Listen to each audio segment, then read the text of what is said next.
Drowning is the leading cause of death for children 1 to 4 years old. But the good news is it can be prevented by following these safety tips. Children need constant supervision when in or around water, bath time included. Designate a water watcher dedicated to distraction-free supervision. A life jacket in the proper size should be worn by children who can't swim. Use child-proof locks and door alarms on all doors leading to the pool area. Secure the pool area with a self-closing, self-latching gate. Keep toys and floating objects out of the pool. Pool alarms can be placed in the water for additional safety. Lastly, teach your children to swim. Check with your local recreation or aquatic center for swim lessons in your area. And check with your local fire department about CPR lessons. It could save a life. Visit largo.com/swimsafety to learn more about free water safety kits and life jackets from Largo Fire Rescue. Good morning. Today is August 6th, 2024. If you're here, if you're joining us, please make a comment so that we can see that you're here. And if you have a question, please put it in the comments and I'll try to answer it as best I can. I hope that everybody did okay over the last few days with the tropical storm that came by us. I'm going to start out talking about that a little bit. As you know, so if you have a question, please put it in there and I'll try to answer. If I can't answer it off the top of my head, I will find the answer and post it here, as well as send out an email to the people that are on my email list. If you'd like to get on that list, send me a message. I send an email list out about our in-person coffee chat, which happens once a month in 2 weeks.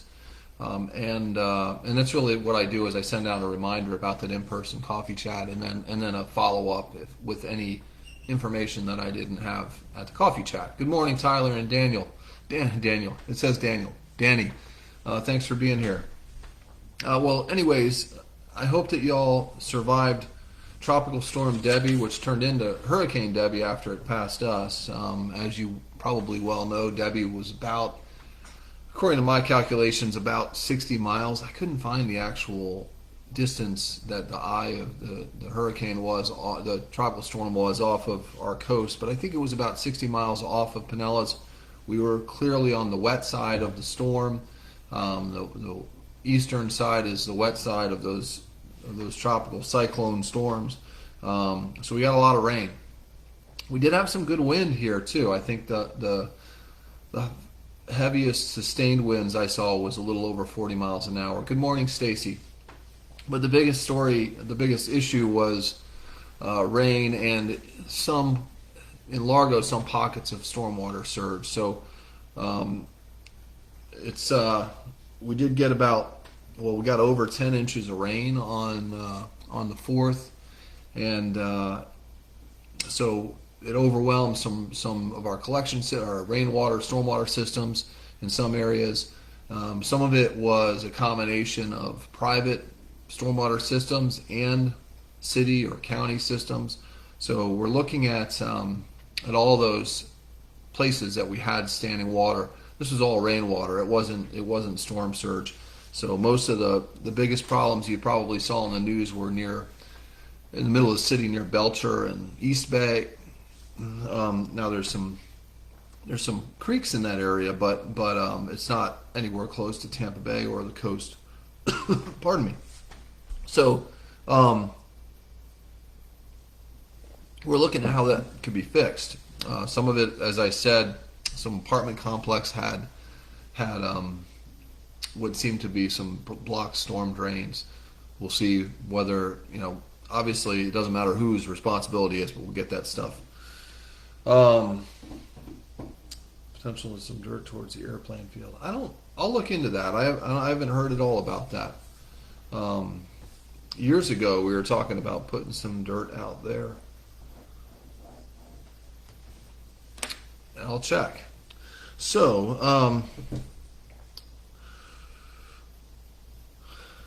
let me see. We did have some power outages. According to Duke's map this morning, there's still a few roadways and a few little branches of power that are out in Largo. Probably somewhere in the hundreds of homes in Largo that still are without power in or right around Largo. and so most of them are trees or branches that interrupted lines that are going to a dozen houses, and they're getting out to those probably hopefully today. So back to the rainwater. If you had flooding in your neighborhood, now I've got a lot of information, and we're putting together that information to look at priorities for fixing problems that we can fix quickly, and then working on plans to fix any other problems that we can have an impact on for stormwater. So let us know. If you haven't reached out already, please reach out and give us a little map. If you know of something like a stormwater inlet that seemed to be not working or blocked, we want to know about that, so we can help figure out whose responsibility is and get it fixed. So trash pickup, our solid waste just came this morning, so trash pickup is on normal schedule. They're going to be running a little bit behind because I'm sure there's a lot of yard waste out, so they're going to be hustling today to try to keep on schedule. But their plan is to keep on the normal schedule for solid waste this. Oh yeah, I'm sorry, Tyler. I'll get back to that in a second. I didn't recognize the name. So I'll find out about Tyler. A couple people had come to me, a few months ago about potentially putting a drop-in electric bike / BMX type area out on the far north side of lot 14, which is out near where the old dump out south of the nature preserve. Actually, it's west of the nature preserve. Anyways, we're looking into the feasibility of that, and we're still. I'll ask for an update on that from our staff. So solid waste is normal, and right now, Tropical Storm Debbie is it's just southwest of Savannah, Georgia. It's interesting. It's going to go out off the coast and kind of go around Savannah and then come back into the Carolinas up there. So they're still getting a lot of rain. I think some of their rain totals are even more than what we had here in Largo. And their mountain areas have a lot of. They're prone to flooding when they start raining on those little creeks that come down off the mountains.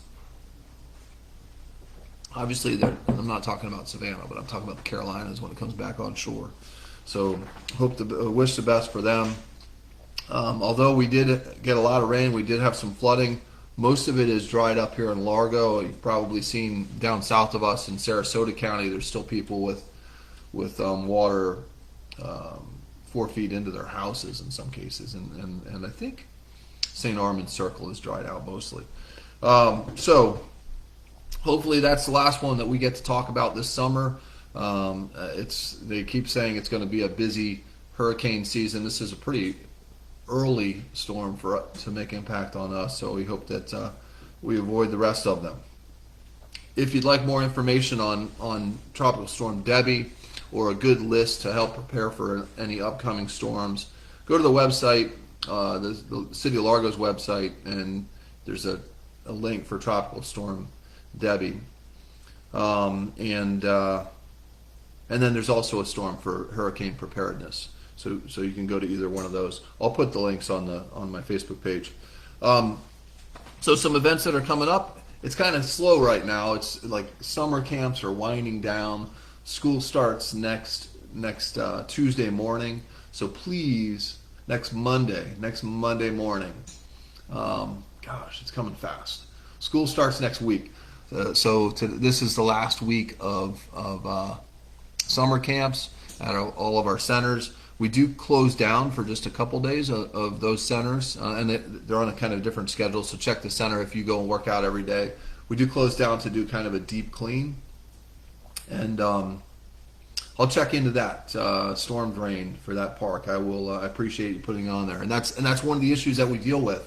If there's a private drain on a private system that ties into our system, some property management companies don't want to take ownership of those private systems, and it can be a challenge to navigate that. But we want to make it right. So we're putting together a list and trying to figure out all that stuff. Our public works folks. So there is a back to school free cycle event at the library tonight from 5 to 7. So if you've got some stuff you want to donate, and or if you're looking for a little bit of help for school supplies, it is just what it sounds like. It's a free cycle event. So you can bring stuff and you can get stuff. There's no charge for any of the stuff. And it's really just to help students, kids outgrow stuff. They no longer need those Trapper Keepers or whatever, and they bring it to the free cycle event tonight from 5 to 7 at the library, and also tomorrow night. So, as I said, next week, please drive safe next week. School buses will be back, but more importantly, kids will be walking to bus stops and to schools all around Largo. So please pay attention to what you're doing on the road next week, and every week, really.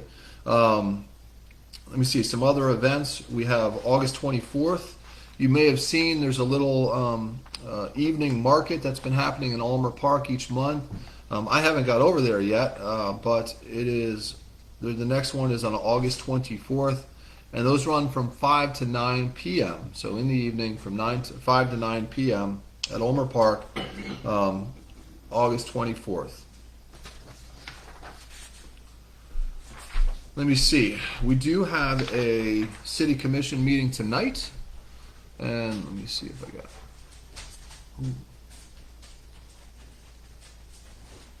Yeah, thanks, Tyler. Give me the name of that park. I will. I might be able to figure it out. But if you have the name of the park where the drain is clogged up, just put it in there, and or I can message you for it. Either way. But we do have a city commission meeting tonight. It should be a relatively. It's going to be an average length meeting, I think. We have some good stuff, and we have some important stuff to talk about. We're going to recognize our citizen campers at the end of each summer.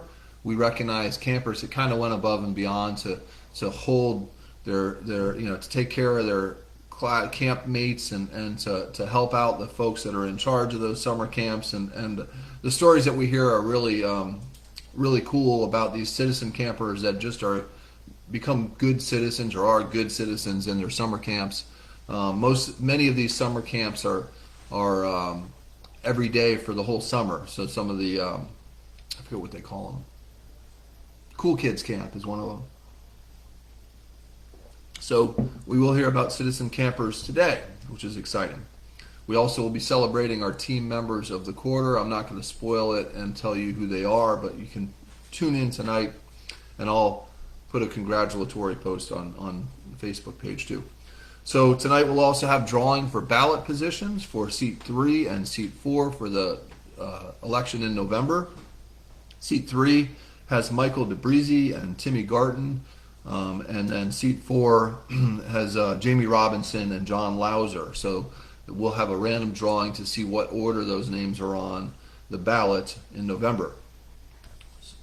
We have second reading of a public sleeping ordinance that we discussed a little while ago. That's a great reminder, Stacy. I'll get to that in a second. Second reading for our public sleeping ordinance. This brings us in alignment with a state law that was adopted a couple months ago about sleeping in public. We'll kind of navigate through that and make an ordinance that complies with state law and also is good for our citizens and our residents and frankly people experiencing homelessness in Largo as well. So we're working through that. And then we'll be talking about fees, stormwater fees, wastewater fees, and solid waste fees. Well, I'm sure that we'll have a long discussion about some of those. I would say that solid waste fees, it's going to be tough to have much of a discussion about that because the county continues to raise their tipping fees every year, so it was $37.50 for decades a ton of solid waste. So it's getting up to $50 a ton now, which is the significant portion. It's about half of our solid waste fees go towards those tipping fees.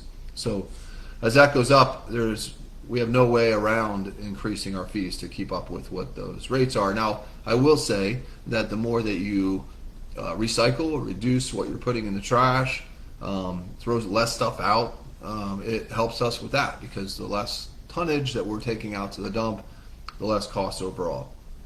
So do what you can on that end. We'll talk about, there's a resolution to name part of Almerton Road the Staff Sergeant Matthew Sitton Memorial Highway. Staff Sergeant Sitton was a Largo native, grew up in Largo. He served in the United States Army, and he was killed in action in Afghanistan on August 12th, 2012. So there's a resolution to name a part of Largo, or a part of Almerton Road through Largo, the Staff Sergeant Matthew Sitton Memorial Highway. Now, it's not going to take away the Almerton name, so don't worry about, addresses and getting lost. It's just going to be an honorary name for a part of that road in honor of Staff Sergeant Sitton, who's, like I said, he's a Largo native that was killed in action in Afghanistan back in 2012. So we'll talk about Staff Sergeant Sitton a little bit and hopefully pass that resolution. We're also going to be talking about code fines. This is interesting, I think. The state authorized cities to pretty drastically increase their code fines. So we'll see where we settle on that. I'm not sure that increasing the amount of fines per day is the best mode of action, but we'll see. We'll talk about it tonight. And then lastly, it's been almost 9 months since we hired our new city manager, John Kerp, and we did a performance review. The city manager's performance is reviewed solely by the city commission, so each of the commissioners submitted a performance review, so we'll go over that. And this is kind of an interim one, because our agreement with Mr. Kerp was to give him a preliminary evaluation after 6 months of service as a city manager. So that's what we did, and it's pretty good stuff. There's probably some areas that because he's drinking through a fire hose right now, he didn't get excellent scores. Well, didn't get perfect scores on, but overall he did really well. So we'll talk a little bit more about that. That's all I have on my list today. I wanted to remind.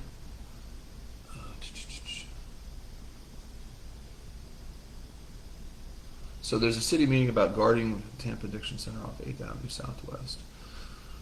So there was a city meeting about if you're Tyler, are you talking about the corner of 8th Avenue Southwest and 4th Street, which is an existing recovering center in the old, what's everybody refers to as the old Taylor House. Make a comment there. I'm going to go back to okay, thank you, Barbara. I'm going to check on El Dorado and East Bay Oaks. And then Stacy gave a great reminder, when you're mowing your lawn or your lawn service is mowing your lawn, don't blow leaves and yard waste and branches into the roadway. In most of Largo, probably all of Largo, the road is part of our stormwater system. So when you're putting yard waste into the roadway, it ends up blocking stormwater pipes and stormwater drains. So if it's the next hurricane or tropical storm is on its way and you see some palm fronds that came down and they're out in the road, I would say it'd be a good idea to go pick those up and put them on the side of your house and put them out with your yard waste after the storm comes through, because that's going to end up in a storm drain and it's going to block it up.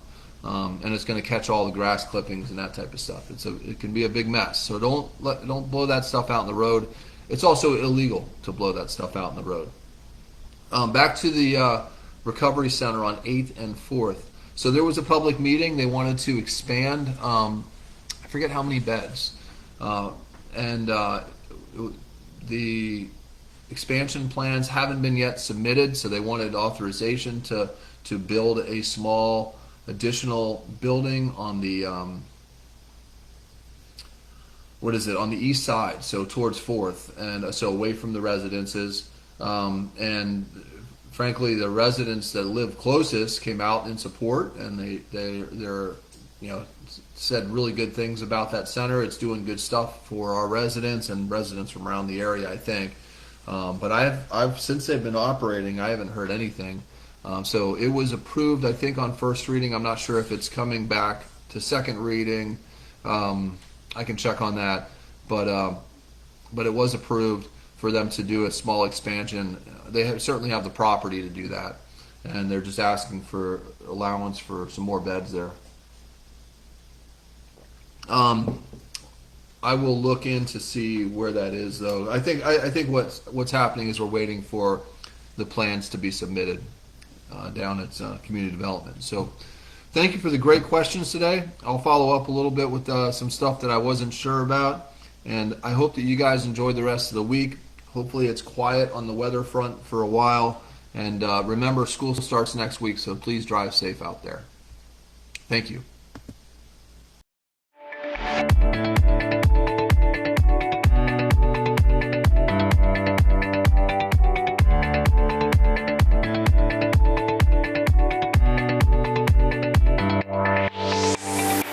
Hey there, I'm Eileen, and I'm excited to share with you what's happening in the city of Largo, where we're working every day to be the community of choice in Tampa Bay. Guided by our values of integrity, collaboration, passion, and creativity, Largo has been strategically partnering with other agencies and organizations to get more done for the community. Largo understands that when it comes to getting things done for you, we're not alone. And when it comes to building a community, we rely on strategic partnerships. I'm at the Homeless Empowerment Program in Clearwater, which is just one of the community partnerships we'll be learning more about today, while we highlight just a few wins from this past year that have made 2024 worth celebrating. Largo wants to proactively and compassionately serve those experiencing homelessness. And Largo Police Officer Stephen Melandro and Homeless Outreach Specialist Todd Nutbrown are just two of Largo's many team members who are on the front lines of this mission every day. Our primary goal is to help individuals first. I will approach them with, how can I help you? How can we help you as a team, the City of Largo, between myself, Todd, Officer Stamper, all the resources, what it is you're going through, and are you willing to accept those resources? And if you are, we'd be more than happy to guide you and get you to that finish line of hopefully permanent housing, which is the ultimate goal. With Todd on board now and working, synergistically with him and how we're able to accomplish this together, I will do outreach. I will make contact with the individual. I will advise them, hey, how long have you been here? Where are you from? Have you heard of Pinellas Hope? Have you heard of the Homeless Empowerment Program in Clearwater? Let me get you in touch with Todd Nutbrown. He is connected with these resources, and he'll be able to get you in. One outstanding example of a partnership that's helping those experiencing homelessness is HEP, or Homeless Empowerment Program. Aided by the American Rescue Plan Act, or ARPA, this program is providing resources and support. What I love about that program is, they have the dental office there, they have a medical office there, they have a business management aspect where it helps people get the actual job, professional development, clothing. They have a thrift store because it helps, you can't go to an interview without the clothing. So they have all these entities, plus they have the residential aspect, and then they have a meal hall type area. A lot of the times I think with this program, what I've seen is so powerful is a network of people, or people going through a like situation can kind of see each other in each other's way, and as they progress through the program, they can see hope. And the Homeless Outreach Team is much more than just Todd and Officer Melandro. They meet regularly with other officers and team members across departments, such as the housing team, to strategize, brainstorm, and follow up. We have the officers and myself, but we also have our manager and the housing team, and we all kind of talk together about trends, things we're running into, any barriers, any developments we need to develop relationships. And just the way we all work together as a team, it couldn't align more well with our city values of passion, integrity, collaboration, and creativity. It could come in a text, or it could become a call. I just want to say thank you, man. You guys are the greatest, man. You think the call's coming in because they need more help, but they're actually thanking you. You just stop for a second, take a breath, and go, that's why we do what we do. Largo's proactive efforts to help those experiencing homelessness has resulted in many amazing success stories. And you can learn more about a few of those, as well as contact the Homeless Outreach Team at largo.com/homelessoutreach. Another outstanding partnership that's bringing you better public health and safety is Largo's collaboration with Pinellas County to pave the way for a brand new fire station in Southwest Largo. The current Station 39 was opened in 1979, and with continued growth comes the need for facilities that can house more firefighters and vehicles. We've been able to collaborate with Pinellas County. They've worked with us to allow a land swap with the City of Largo. So the land swap is the new location where the fire station will go, and the swap on this side of it will be the existing land will revert back to Pinellas County. But also there's funding involved for that facility as well. It's just over 14%, and that is due to us serving the unincorporated area. The new fire station is going to have 3 apparatus bays. It'll have 8 individualized bunk rooms. You're going to have a day room, you're going to have a fitness room, you're going to have increased storage capacity, and it's a design that's long term. It's planning for the future growth. That's the beautiful part of this relationship with Pinellas County and the City of Largo, that we were able to find land within the coverage area where we needed it to best serve the citizens. The Fire Station 39 is going to be the result of working closely with Public Works, information technology, engineering, construction. We've worked with everybody that you can think of in the city itself, other departments for input and putting this together and designing it. So, and also with feedback from the firefighters that will actually live and reside in this fire station in the future. They had a huge amount of input and say on how we designed and created this future station. Construction is underway, and the new Fire Station 39 plans to have trucks in the bay and be responding to calls in spring 2025. The City of Largo believes superior services that inspire community pride begin with superior team members. And that's why we've taken a comprehensive approach to training and developing Team Largo. And we are excited to be implementing Largo Learning, a training program that builds off of the already highly successful HPO, or High Performance Organization model. Every team member has a voice, and we are all leaders in the organization. So the HPO competency model was developed through a partnership with our executive leadership team, team member surveys, and Blue Beyond Consulting. It outlines knowledge, skills, and abilities needed to implement HPO into our services. There are 5 tenets of the model: foster teamwork, drive results, build trust, growth mindset, and strategic focus. There's a unique learning path for each of the 5 competencies based on the team member's role, from frontline team member through executive management. We have a total of 5 role-based learning paths for each HPO competency. Think of it as a curriculum, right, where it's a series of courses, and the learning paths are structured for each level of the organization, and they combine both online training as well as instructor-led classroom facilitation. It shows that we are committed to providing team members with the tools to be successful and realize their potential. HPO showed us what we need to do to be a high-performance organization. The competencies and the learning path help team members understand how to be high-performing. As Largo continues to grow, developing team members is essential to fostering a culture of innovation, engagement, and continuous learning to serve you both now and in the future. And Largo continues to invest in the future through sustainability and resiliency projects, like solar power at city facilities and increasing the fleet of hybrid and electric vehicles, like the Chevy Bolt and Ford F-150 Lightning. This new addition is not only powering itself, but also powering outdoor events, like Largo Live, all with 0 emissions. Largo is also investing in future infrastructure and community streets with roadway projects like Rosary Road. And if you haven't been to downtown Largo lately, then you may have missed out on seeing private developments take shape, like the Skyview townhomes near the corner of West Bay Drive and Clearwater Largo Road. And we like to think the best is yet to come, and we want you to get involved and stay connected to the future of Largo's budget priorities and more by visiting largo.com/budget.